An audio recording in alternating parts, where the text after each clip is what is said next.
Hi, my name is Frankie. Thank you for listening to my mom. I never listen.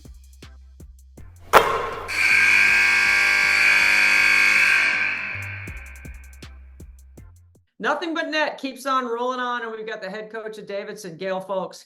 Coach, thank you for being with us. We appreciate your time. Yeah, thanks, Debbie. It's always great to chat with you.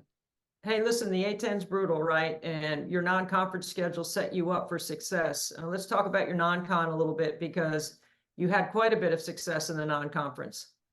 Yeah, for sure. With the veteran team returning, we were really excited to kind of get several ACC schools on the docket, and we kind of opened with a win over USC Upstate, which was kind of a good home win, and then kind of that Saturday we're able to beat Wake Forest at home, which was a big win for our program. Obviously, kind of like-minded institutions with high academics. Playing from the ACC, that was a great win for our program. And the next day, just played UNC, just super tough. Ended up losing by 4. Just had a chance to sort of, be in that one to win it, which I thought was, a huge step and gave us a ton of confidence. Just that, hey, we can play with anybody, we can beat anybody.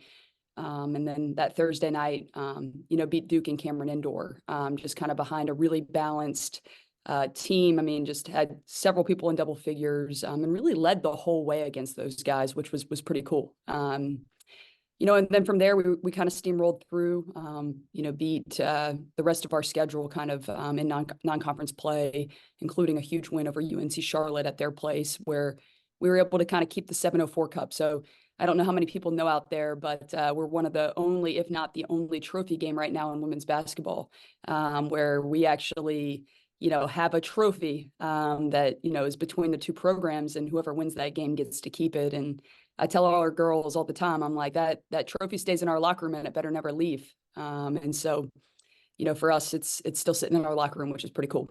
So I love that. I did not know a 704 trophy. I totally get it. That's the area code for the Charlotte and the Davidson area. So that's pretty cool. That's really cool. I want to take you back. I mean, North Carolina, they missed a free throw. You guys missed a box out. Yeah. There's as the games go on, we know that there's just certain situations that if they had just reversed, or if we just done a little bit better on our detail, right, we would have been able to. When you look back at those things and you're trying to pitch postseason, besides conference play, which we'll get to, how much of that is a part of the narrative that you're pushing forward about where your team sits inside the A10 in a rigorous conference? Yeah, I think we put those games on the schedule for a reason, right? Is to sort of prove, hey, this program belongs amongst the discussions that, UNC and Duke and, programs in those conferences, typically are, really respected when it comes to NCAA tournament time. And we wanted to position ourselves and put ourselves in a spot where, hey, if we were able to take care of business in our conference, the validity of that would be there. And so I don't know, it really sort of just kind of gave us confidence, that, hey, if we get into this situation in March, we've been there, we need to have learned from, that moment of rebounding, and just every possession in those games really matters. But I thought that it really set us up well to really kind of continue to grow and learn, because we're like, hey, we're good. We're not there yet though, right? Like there's still more to come. And our groups really kind of owned that, and really kept a level head through it all. And I think that's why we've had some consistency with our success. So we know that as small as a detail on a box out or a closeout or not running the floor hard, and then you face that adversity and you can fix that. But when you have adversity involving injuries, there's another level of preparation and there's another level of fixing that needs to take place. Why don't you tell us kind of right now where you are, the status of some of the injuries, and what you're doing to overcome that adversity?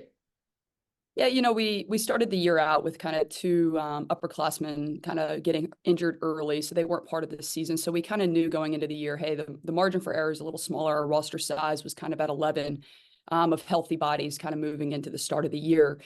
And then as of late, we've had, some key players kind of go down with some injuries. And I think what we've kind of found is, with Rosie Deegan going out, she was obviously doing a lot of things for us, offensively, defensively, just as a 5th-year player in our system.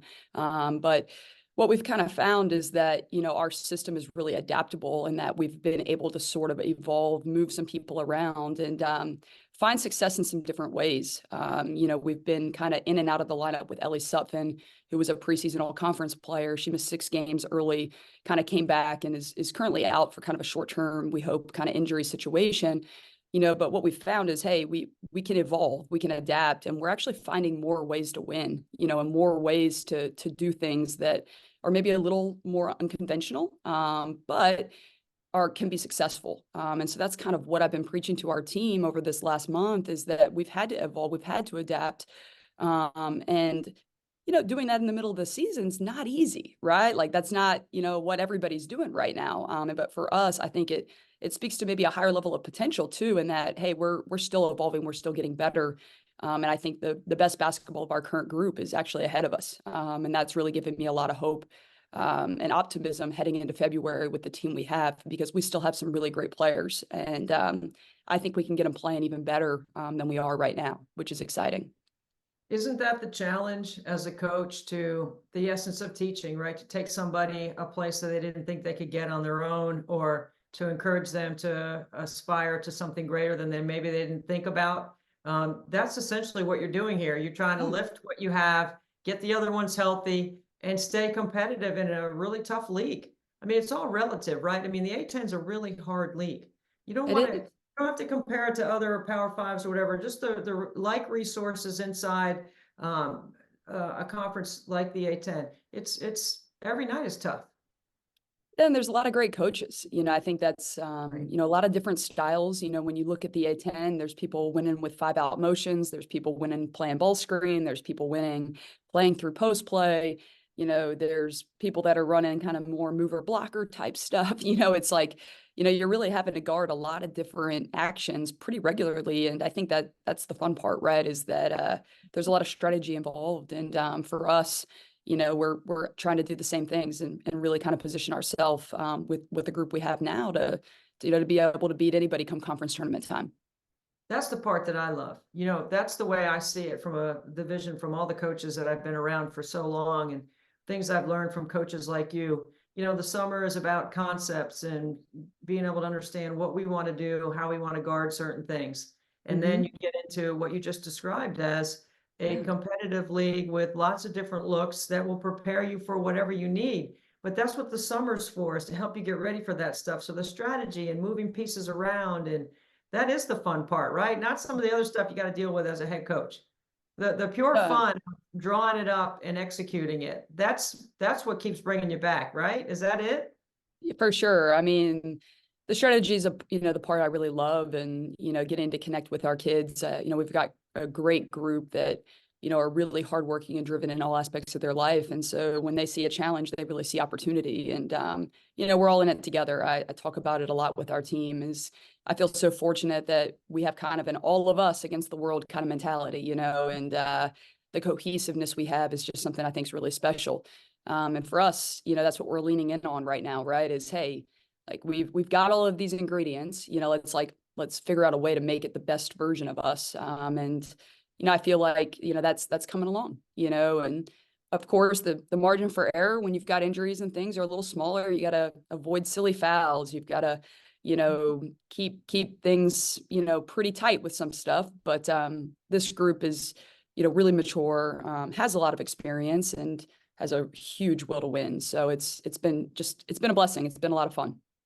I've known you for quite some time. I've watched you as an assistant. I've watched you as a head coach at other places, and I'm watching you at Davidson, and I'm seeing the evolution of a young coach who has put the time in, who's grinding, trying to figure it out, and finding resources. If you don't know the answer, you know how to find the answer, which is just equally as important as being the most brilliant person in the game. When you sit back and take a look at your journey and the path that you've been on that's led you to Davidson right now, what would be, or who would be, how you think you've been able to get to this stage in your life with your family, and being able to maintain a high level competitive program like you've been able to maintain at all the places you've been? I think that I was really fortunate kind of very early on in my career that I was kind of given an opportunity to be an assistant really early. I was a third assistant at Longwood, a small Division I, at that time, not even in a conference, right at 22, and so I got a chance to not really have to go kind of the GA route or the video ops, but get on the court and start actually coaching at the college level. I had coached a lot of AAU basketball through college and high school and things like that, just because I knew I always wanted to be a coach. But for me to kind of get that experience and really have to start game planning and, doing those things. And, I look back and, Kristen Caruso kind of giving me that chance at Longwood as a 22-year-old assistant, was, something I really look back on and being like, man, I'm really fortunate that that's not happening in a lot of places right now. And then from there, just to kind of go through the ups and downs of being part of rebuilding programs, every single program that I was a part of, when I, got when I had an opportunity to be an assistant was actually the first year of that, coach's head coaching. So at that place. So I was a part of that Longwood the first year of Kristen Caruso.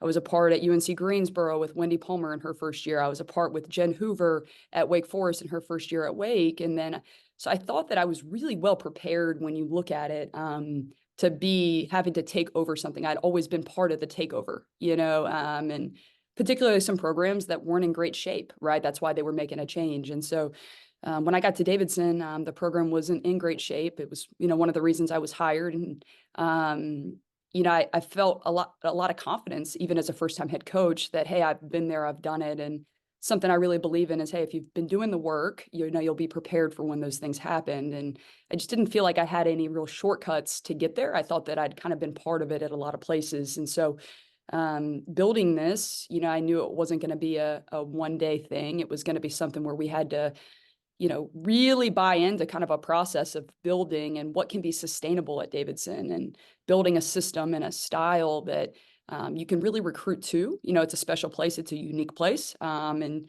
it can't be random, people don't choose Davidson randomly. It's a very specific type of kid that's going to choose Davidson. And so how can we find kids that are going to fit that system consistently? And we'll go anywhere in the world. Next year, I think we're going to have 8 international players. So, we'll go anywhere in the light, sorry, in my office. We'll go anywhere in the world, and Stephen Curry, I think, has some name recognition around the world, which is pretty helpful. But, just building that system has been something that I really learned is, hey, when you take over a program, you need to have a really clear vision of where you want to get to, not just what you're going to do day one. And that's been something that I learned along the way is you have to have a plan. You need to see your plan through. And, when you get a chance to be a head coach, you got to assume it's your only chance. So you better have a plan and try to see it through. And that's what we've been trying to do here.